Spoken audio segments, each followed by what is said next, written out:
Welcome to steno dictation. Dictation 5 second बाद शुरू होगा।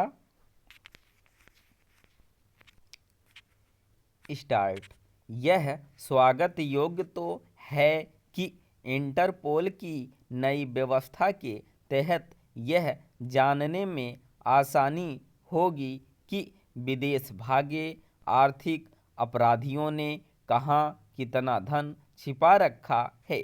लेकिन प्रश्न यह है कि क्या अवैध तरीके से अर्जित किए गए और विदेश भेजे गए इस काले धन को हासिल करने में भी आसानी होगी।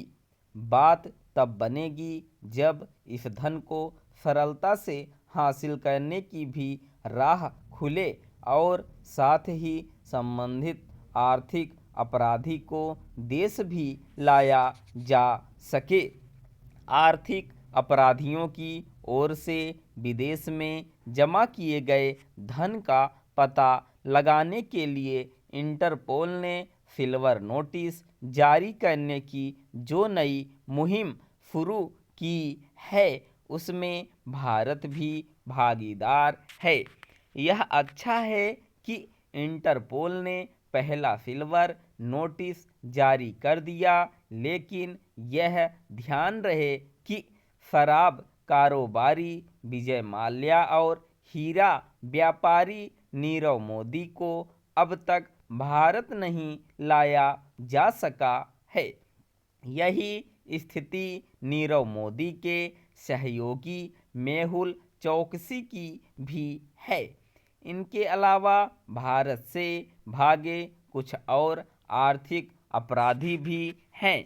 इनमें से कुछ के बारे में तो यह अनुमान लगा लिया गया है कि उन्होंने कितना धन विदेश भेजा, लेकिन अन्य के काले कारनामों की तह तक नहीं पहुंचा जा सका है।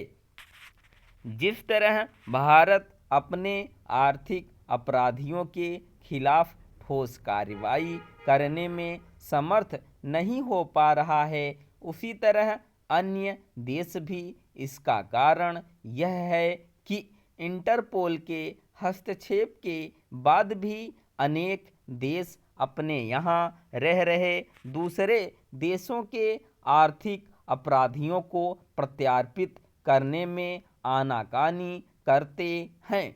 दुर्भाग्य से इनमें पश्चिमी देश भी हैं।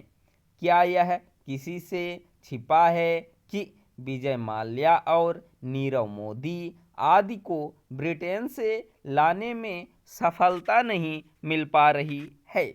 इससे संतुष्ट नहीं हुआ जा सकता कि विश्व के प्रमुख देश आर्थिक अपराध से निपटने की हामी तो भरते रहते हैं, क्योंकि जब ऐसा करने की बारी आती है तो वे अपेक्षित सहयोग देने से इनकार करते हैं।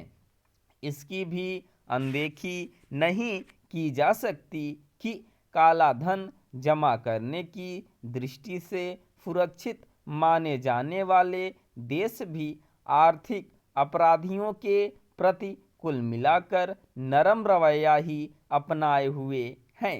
इसी कारण भारत और अन्य देशों का काला धन वापस लाने का अभियान सफल नहीं हो पा रहा है। इसका प्रमाण यह है कि इंटरपोल ही यह कह रहा है कि आर्थिक अपराधियों की ओर से दूसरे देशों में जमा की गई अधिकांश संपत्ति बरामद नहीं की जा सकी है। समस्या केवल यह नहीं कि प्रमुख देश दूसरे देशों से भागकर आए आर्थिक अपराधियों का प्रत्यार्पण नहीं करते।